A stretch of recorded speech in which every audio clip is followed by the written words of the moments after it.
And I can't tell you how honored I am to give the first Craigie lecture. And I knew Walter well. He and I received honorary degrees from Randolph-Macon College the same day that Tim Russert did. And that was a real honor for me. Now, I want to get to the subject at hand this morning, and that is ill-suited for the job, America's worst presidents. And I'll try to get to as many of these as I can, but I'm going to do this sort of interactively with you. Now, there's a talk I gave several years ago called The 10 Books That Changed the Course of American History. Some of you may have heard that. And I would engage the audience. I would give certain hints and then let you guess. And I'll give you about 4 or 5 hints. I don't want anybody shouting out the answer to impress your neighbor. This is not Jeopardy.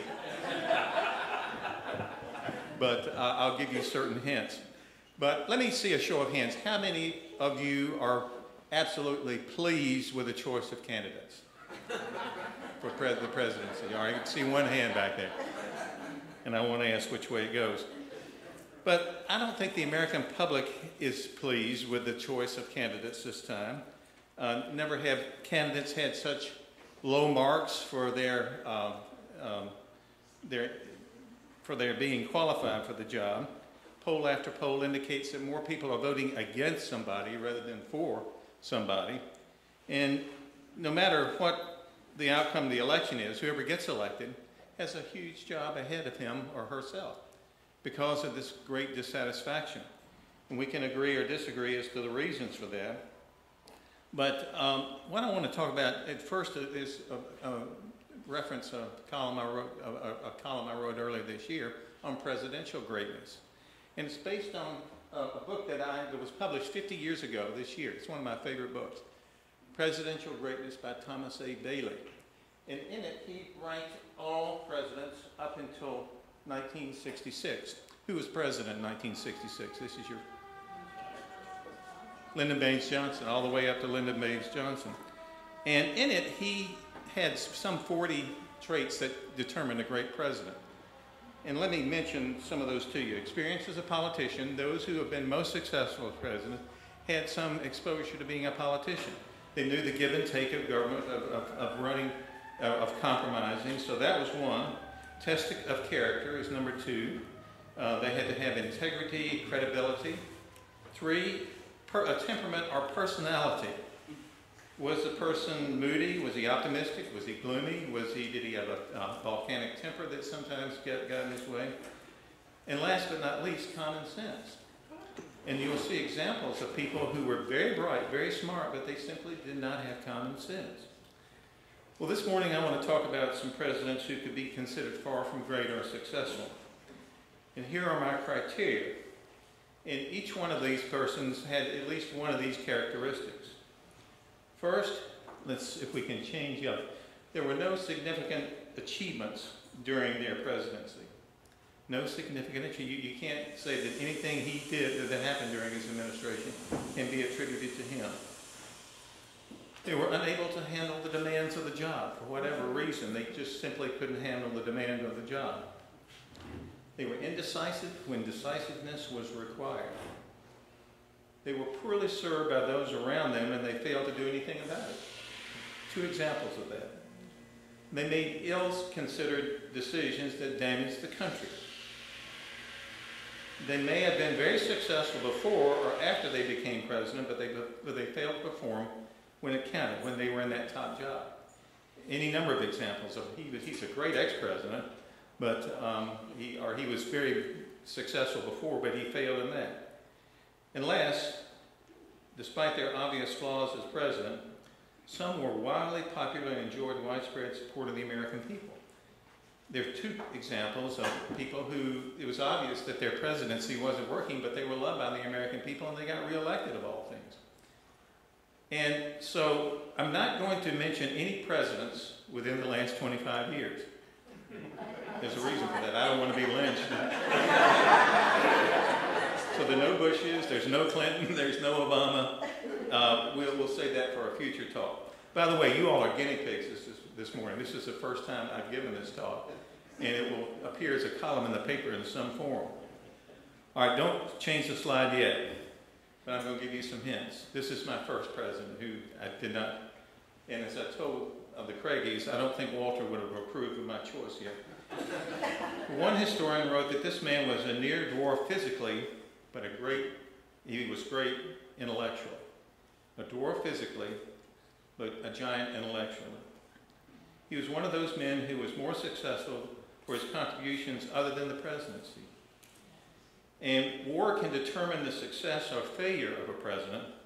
This incident, this man proved to be one of our weakest wartime presidents, and he was one of 8 Virginians who became president. Who was he? James Madison, absolutely. He's regarded as the father of the Constitution. That is his great contribution to American history. He's certainly one of the founding fathers. And it's interesting, in the Constitution, he said it was obvious he had concerns about a large standing army.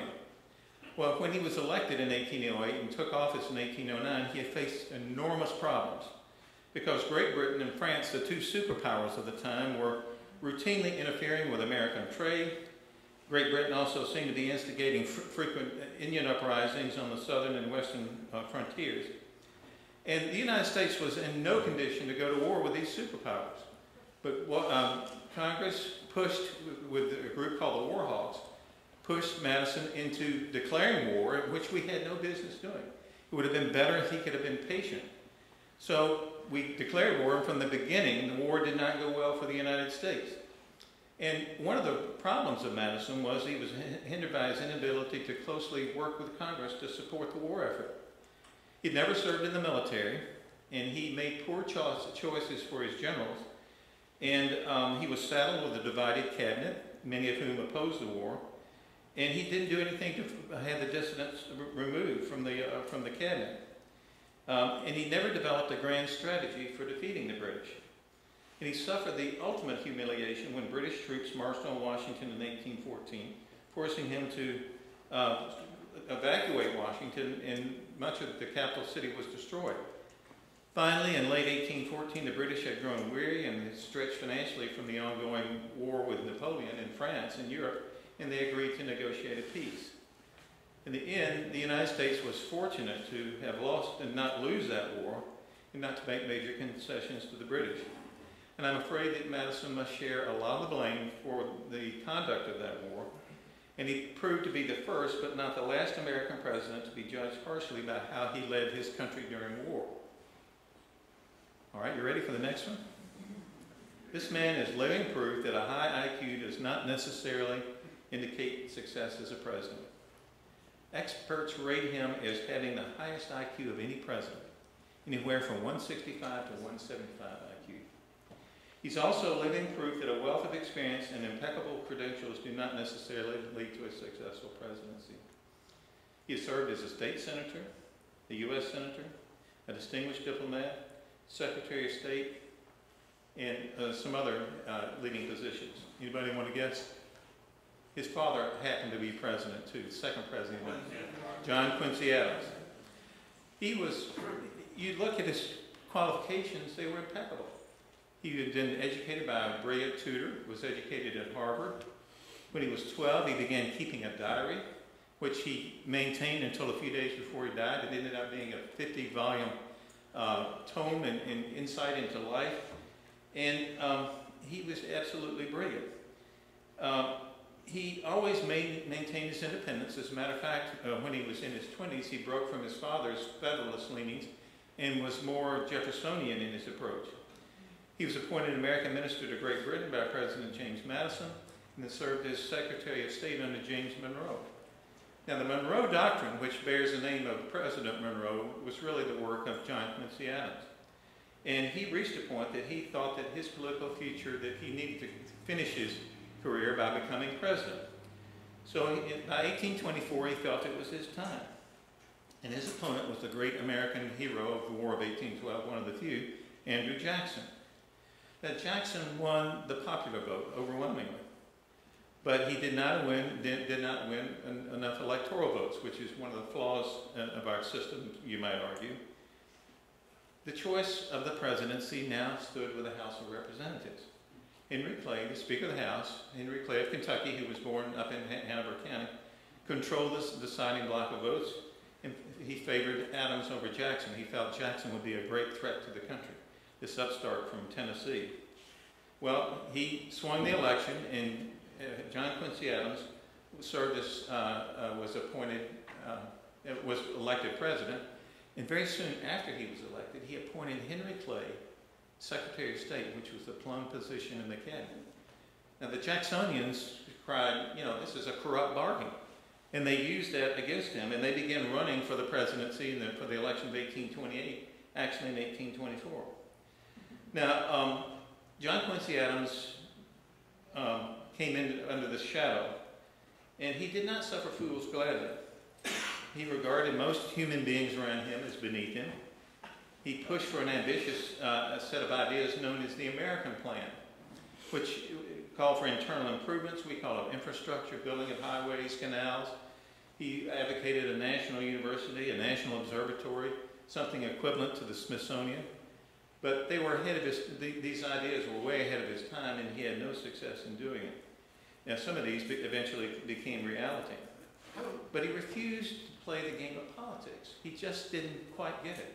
He didn't reward the people who helped him with the fishes in loaves. He just assumed that they had to do that. He had a cabinet that was far from loyal to him. As a matter of fact, his Attorney General had been appointed by the Monroe administration and supported Andrew Jackson in the election, his own cabinet member, and he didn't remove him. And he was unwilling to lead Congress, and Congress reciprocated by not willing to be led. And probably the person with the most diplomatic experience of any president, he failed miserably in his relations with Great Britain and in several cases with Latin America. Well, along comes the 1828 election. The campaign turned into one of the dirtiest, nastiest one in American history. You think the current one is nasty? The backers of Adams called Jackson's mother a whore, and that Jackson was an illegitimate child. In return, Jackson's backers accused Adams of being a pimp for the Tsar when he was minister to Russia. I'm not making this up, this is true. Jackson came across as a friend of the people, while Adams seemed gloomily introspective and chilly. As a matter of fact, every day of the year, it could be February, he took a dip in the Potomac River. He felt it was good for him. And he was chilly in more ways than one. Jackson won in a landslide, and refusing to lead government, John Quincy Adams managed to get himself elected to Congress in 1830. And he had a brilliant career after his presidency in the House of Representatives. He championed the abolitionist call, and many of you may have seen the movie Armistead, in which he was the defense lawyer. And he was against the war in Mexico, but he collapsed and died of a massive stroke while in Congress. He was a brilliant man, known as a great public speaker, had impeccable credentials as a diplomat, but what could you ask from somebody who wanted to be president? He was well qualified. That still wasn't enough. He simply did not have the temperament to do the job. And temperament plays a lot into this. Now there's one other, and I've left this slide out, and I'm not going to get into deep. James Buchanan, I add to my list of not very good presidents. His inaction led to the American Civil War. But I want to talk to somebody who was even a greater failure. Some historians regard this man as the greatest failure of all. He was born in a log cabin. He had no formal education. He was self-taught. His wife taught him when he became an adult.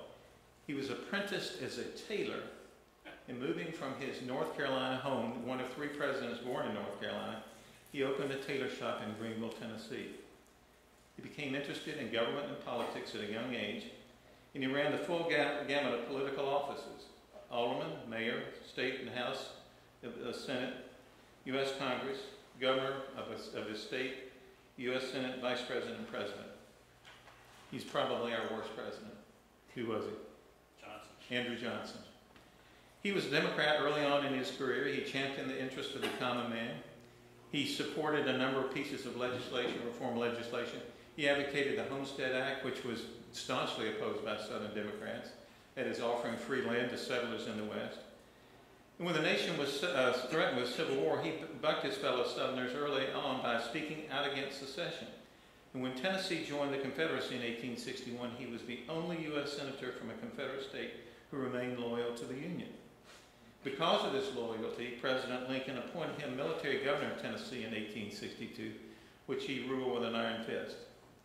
And again, in recognition of his loyalty and in an attempt to win Northern Democrats, Lincoln named him as his vice presidential running mate in 1864. No one, especially Lincoln, would have thought he would become president. I mean, it was just a purely political move. But of course, we know what happened. Lincoln was re-elected in November of 1864. But 5 months later, he was assassinated. And Johnson became the nation's third accidental president. The task ahead of him was enormous. The nation had suffered its worst war ever. And I'd like to tell people, if you've seen the Vietnam Memorial Wall, it's almost overwhelming. If you did one for the Civil War, you'd have to stack it up 74 more times because of the casualties. Whoever had it had an enormous task ahead of it. Lincoln probably would have done better than Johnson in trying to reconstruct the country. He would have attempted to be lenient with the South, but he would have locked horns with Congress. But he had the temperament to carry it off. Lincoln had the temperament that has served him well in working with Congress. He had tact, he had common sense, a recognition that he could not win every battle, that he could compromise on certain things. Johnson, on the other hand, was bullheaded. He was unwilling to compromise, he was impatient, he had a volcanic temper, and because he came from humble origins, he seemed to resent people who were better educated than he was. He even ran afoul of people in his own cabinet, particularly Secretary of War Edwin M. Stanton, who he tried to fire him. Stanton stayed in his office for 3 weeks, refused to leave. He had people bring him food and hand him a thunder bucket, but he refused to leave, and he was finally forced to leave. And Congress passed the Tenure of Office Act in 1867, which said a president cannot fire a cabinet member without the blessing of Congress, which would have greatly undermined the authority of the president. Johnson refused to abide by the Tenure of Office Act, so he was impeached by Congress. He was acquitted by a single vote in January of 1868. As you might imagine, the rest of his presidency he was very much a lame duck. He left office a bitter man in 1869.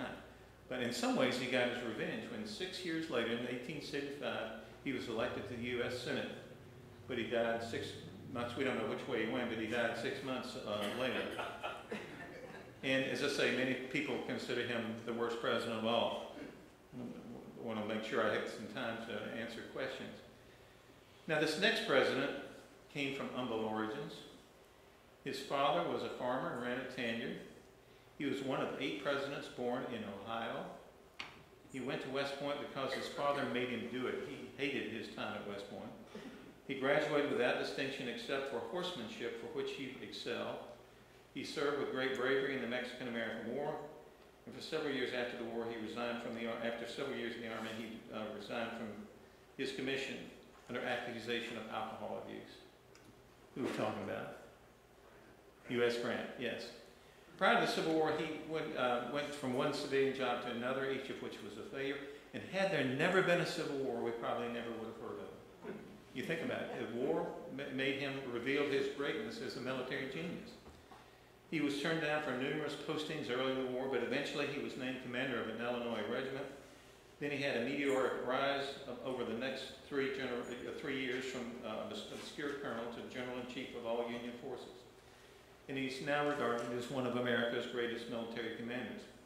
But in this case, it goes to show that great generals have not necessarily made good presidents. After the war, he was appointed Secretary of War by President Johnson. The two clashed immediately. But in 1868, he was nominated for the presidency by the Republican Party and won in a landslide. He was probably the most popular man in America. It's hard to believe for those of you who grew up in the South, but he was very popular. Once in the White House, he began to show poor judgment in selecting cabinet officers and other appointees. Though he was never involved himself, many of his close associates were involved in major fraud and scandal. He frankly did not know enough to realize that he was out of his element as a president. But get this, the voters didn't see that. I mean, it was obvious. There were all kinds of reports, and he was elected overwhelmingly for a second term. And he did accomplish a few things, but nothing of great significance. But he won in a landslide.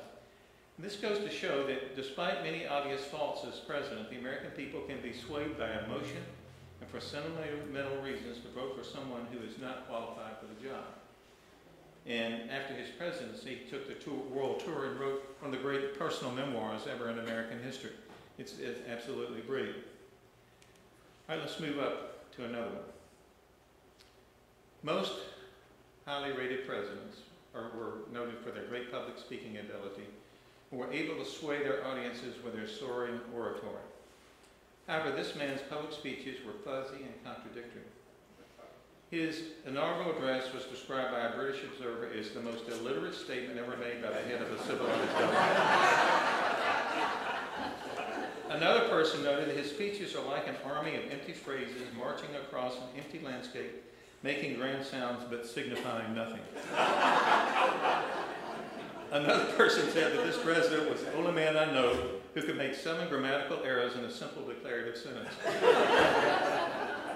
Despite this, he was elected president in a landslide. And like U.S. Grant, he maintained his popularity throughout his presidency. And like Grant, he was born in Ohio, but one of the 8 from the Buckeye State. Anybody know who this is? Warren Gamaliel Harding. And the newspaper editor by profession, he was a Republican early on. He was elected to the U.S. Senate as a Republican. His Senate career was void of any major accomplishments. On the other hand, he could be regarded as a reliable supporter of the Republican Party. And Harding had one thing that served him well. He was handsome. And as someone said of him, he looks like a president.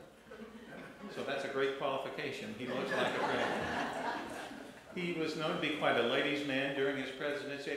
After his death, a book came out by Nan Britton titled The President's Daughter. And in it she accused, and there's some evidence there was truth to this, that he conceived a baby with this young woman in the White House during his presidency. Well, in part because of his presidential look and party loyalty, he emerged as a dark horse candidate for the presidential election in 1920.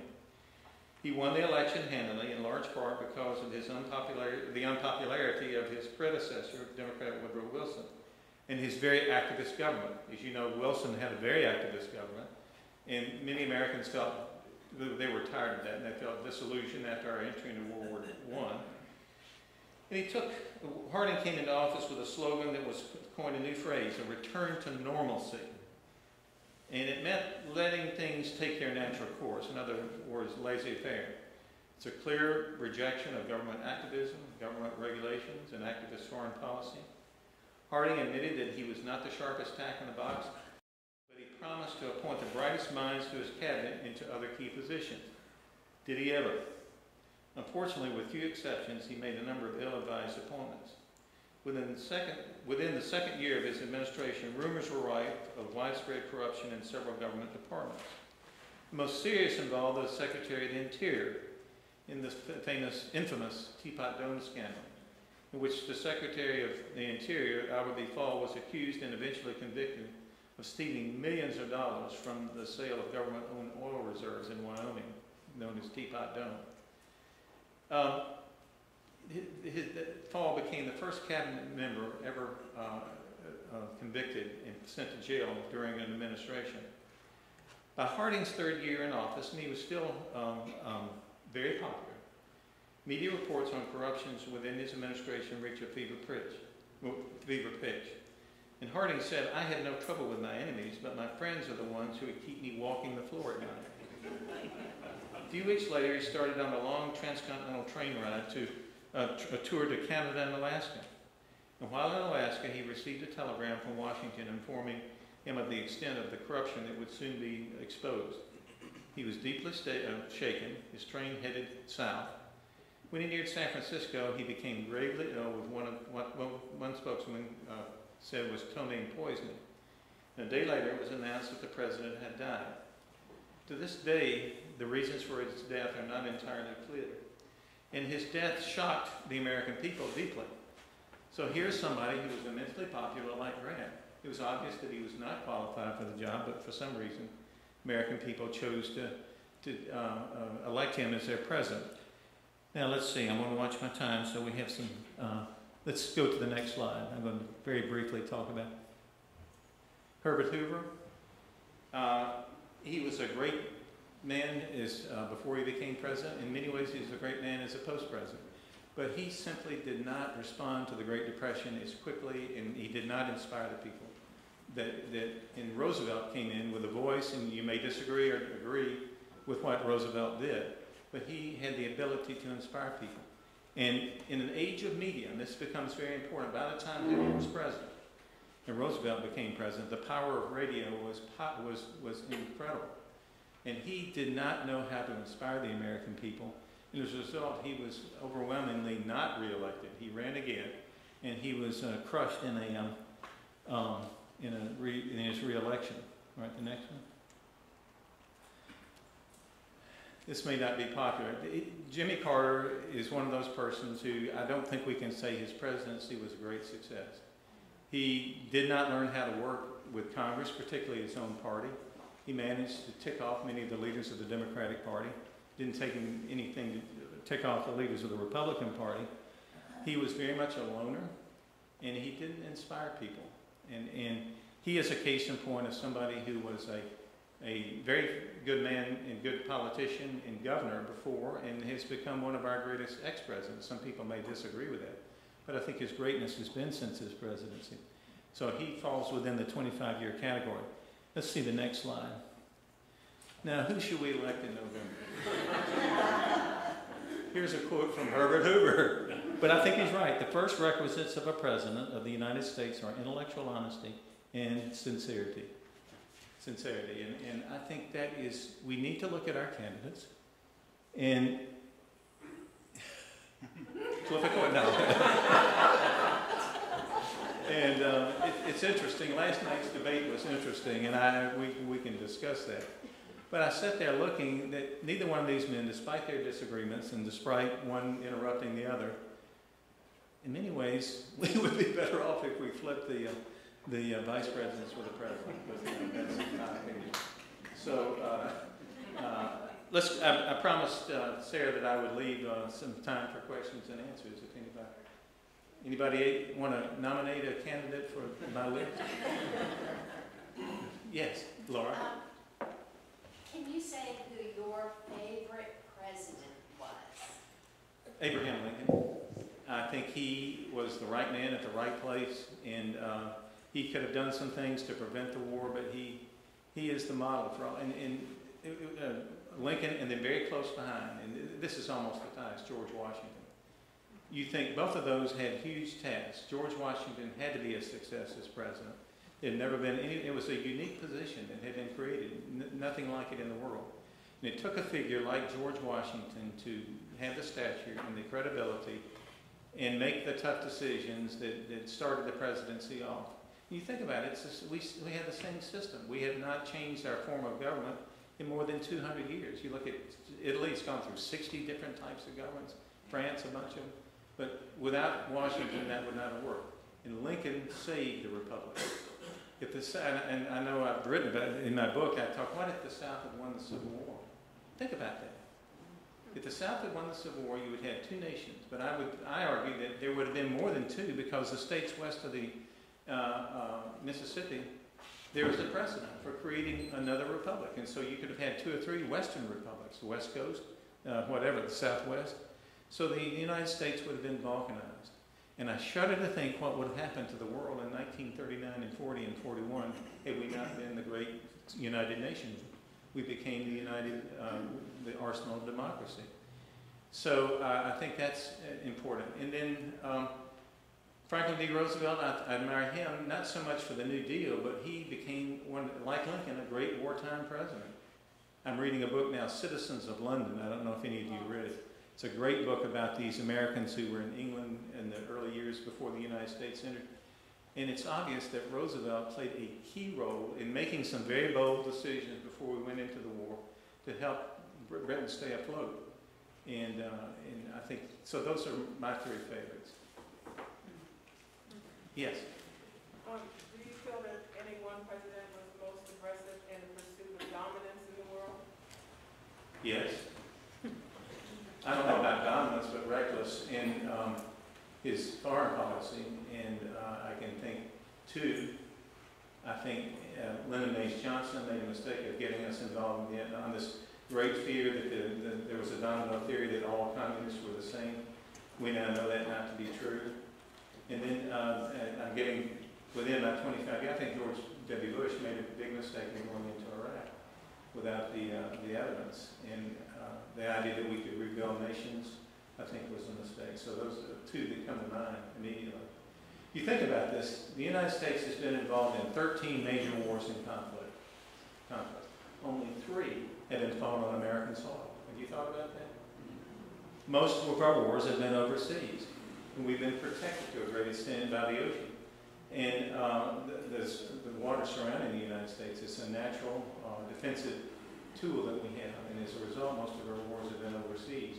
Some of them we fought well, and some we didn't. But whoever's president in this current war on terrorism is extremely frustrating because we really don't know who the enemy is.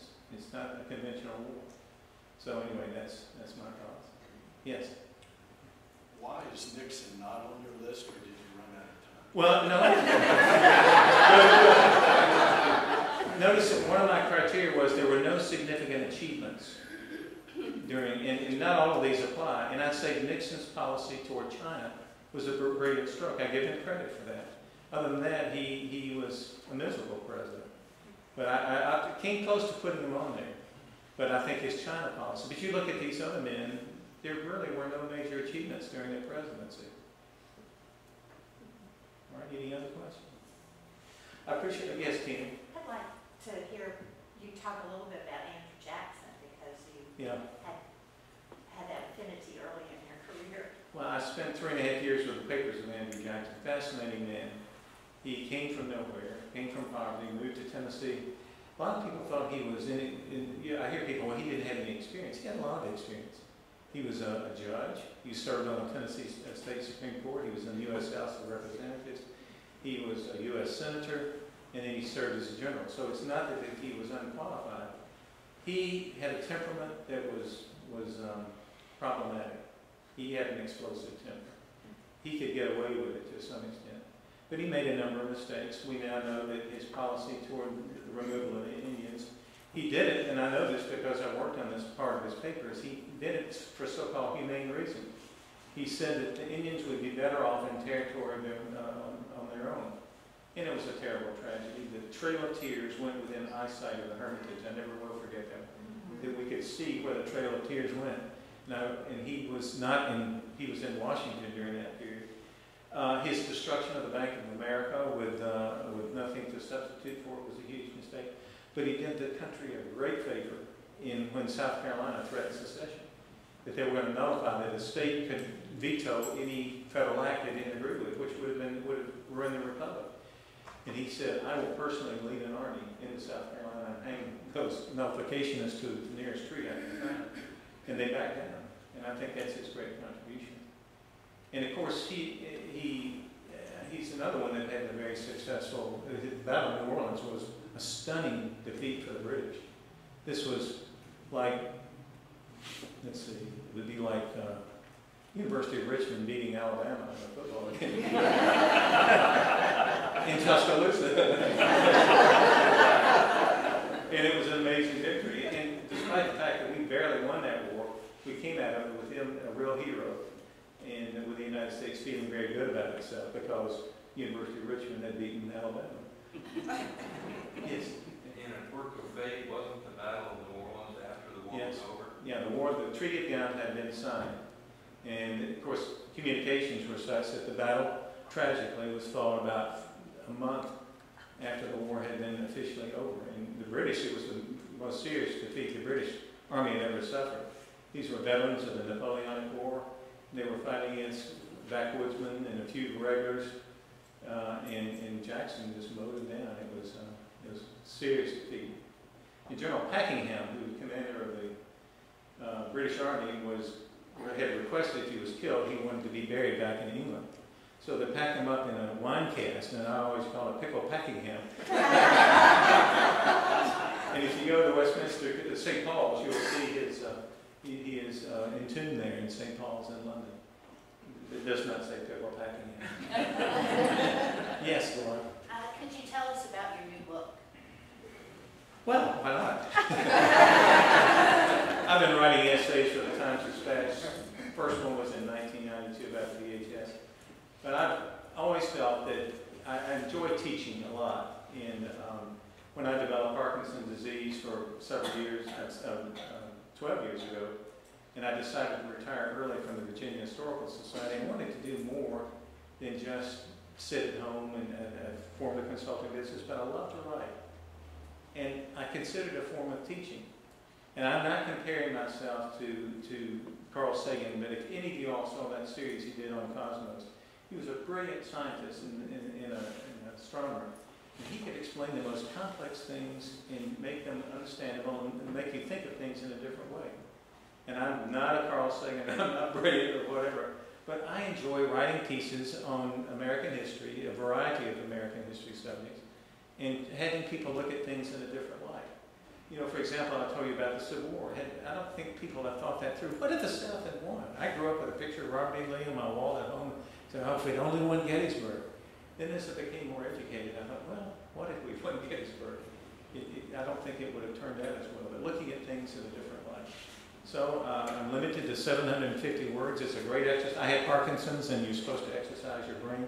They tell me that writing is a good form of doing that. My next column will be on immigration, starting 80,000 years ago, when the first humans began to leave Africa.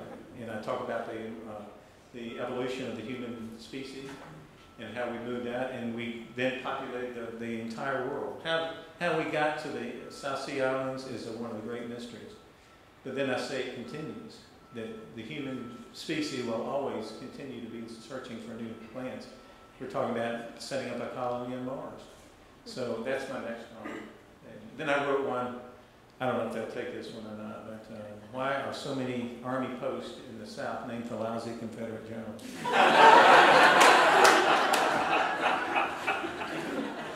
Fort Hood, you know, Hood was a brave man, but he was not a great general anyway. Fort Benning was not a particularly distinguished. Fort Bragg, I mean, he was one of the worst Confederate generals. But anyway. All right, any other questions? Yes. You pulled together so well so many bad presidents. What are the lessons learned about how we can develop a process where we can produce parties that have candidates that will be good presidents? It makes you wonder about the system. How is it that we can go through a process and come up with candidates who are so flawed? And I think it's a serious issue. In some ways, it seems we were better off going back to the old smoke-filled rooms when the people, party officials came together and determined what was best for the country. At least they tried to, not altogether successfully. But something, I think, has to be done. I don't think, you know, I have my opinion as to who's more qualified, and which I will not share with anybody here. I will in private, but surely we can come up with a better system than this and come up with better candidates. And I said, you know, watching the debate last night, despite its flaws, I had more confidence in both of those men than the head of the ticket. And somehow if we could reverse that, but I wish I had an answer. I don't. Do you have an answer? I'm searching for that. Yeah, I am too. But, you know, it goes to show that popularity and being liked and loved does not necessarily mean a good president. For some reason, Grant and Harding were loved. Grant, you can understand, because he was a great Civil War general and he was a war hero. But Harding, and the thing about Harding, and I think this is what he was such a contrast from Woodrow Wilson, who came across so much as the stern Presbyterian minister who was, you know, spreading morality tales and he was more or less John Old Testament as opposed to New Testament in his thinking. And I think people were just so tired of that. And Harding, despite his lack of competence, was such a relief that they supported him overwhelmingly and forgave him. And he was mourned when he died. And he's the first president where media played a role in his being elected because he was so handsome. And radio was in its infancy, despite his public speaking abilities. All right. Any other? Thank you very much. Wait. Tom Phelps. But just one. You have a good friend, Dr. Richardson, who proclaims that the South might have won the Civil War in the resistance to the civil rights and the whole change from the Republican, or from the Democratic South. That's right. The South. And that sway has changed the way politics is occurring in this century. What do you think about that? Well, it's interesting. You look at the solid South. There's a solid Democratic South, which Franklin Roosevelt worked actively to cultivate. And then you've got a solid South now that is Republican.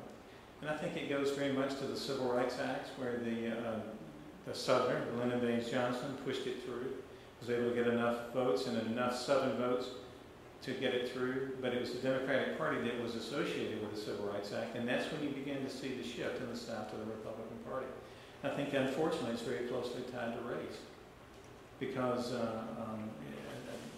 can't think of anything else that did it more than that. And some people argue that in some ways the South didn't really lose the war, but they won the peace. Yeah. All right.